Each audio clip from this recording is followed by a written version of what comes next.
hal nooc oo keliya ayaa raad waara ka reebay dhammaan nidaamyada deegaanka ee dhulka. noocaas waa innaga. dunida oo dhan weli waxaan u adeegsanaa garaadkeenna iyo hal-abuurnimadeenna si aan ugu badbaadno duurjoogta meelaha ka fog iftiinka daran ee magaalooyinka, annagoo si toos ah ula kulmayna cunsurrada qallafsan ee dabeecadda. kani waa meeraha aynu leenahay.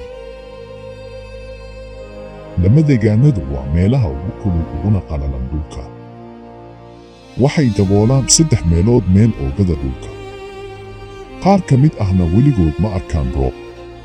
bani'aadamku wuxuu 2 bilood ku noolaan karaa cunto la'aan, balse dhowr maalmood oo keliya ayuu biyo la'aan ku noolaan karaa.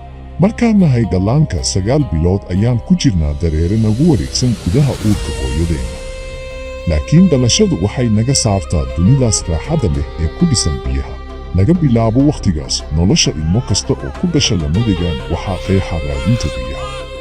si kastaba ha ahaatee, dhulkan adag ku dhowaad 300 oo milyan oo qof ayaa si mucjiso ah ugu nool.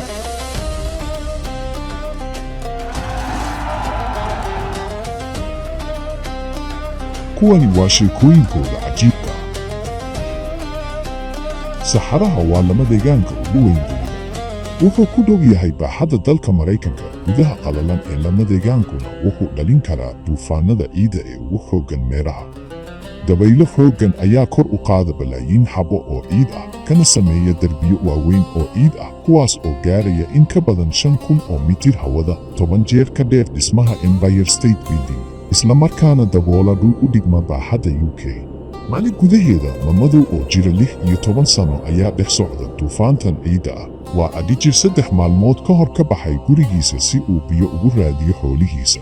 waa mas-uuliyad aad u weyn oo saaran garbaha wiilkan dada yar. lodaydu waa noloshayda. waxay qoyskayga ka daboolaan nolol maalmeedkiisa. haddii aanan helin biyo, lodaydu way dhiman doonaan.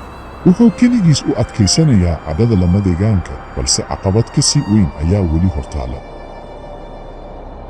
wuxuu ku jira tartan uu kula jiro xayawaanka dhulka ugu weyn, maroodiga Afrika. xayawaanadan lamadegaanka ku nool iyaguna si daran ayay biyo ugu baahan yihiin, maadaama Mali ay la ildaran tahay abaar aad u daran. heerkulku waa 40 darajo. inta badan ilihii biyaha horay ayay u engegeen.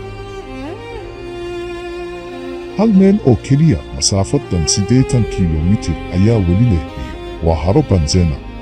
ugu dambayn dhammaadka safarka madow buu u muuqdaa. laakiin si toos ah ayuu dib ugu dhacayaa.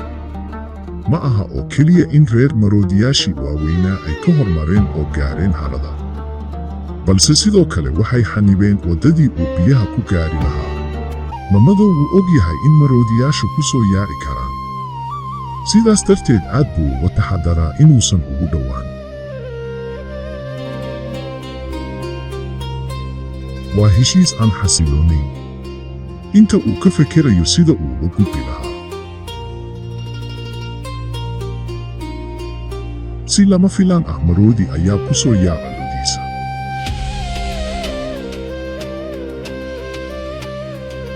madow wuu iska caabiyaa, balse isagoo ku hubaysan olol oo keliya. waa dagaal u dhexeeya Daawuud iyo Jaaluud.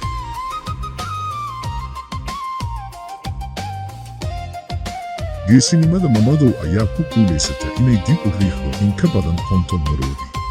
nasiib wanaag, iska horimaadyo noocan ah aad bay u dhif yihiin.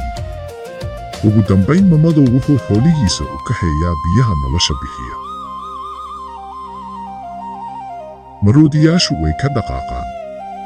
mid walbana wuxuu helaa qaybtiisa harada. ugu dambayn, iyaguna waxay helaan fursad ay ku cabbaan biyo. xitaa ay ku ciyaaraan.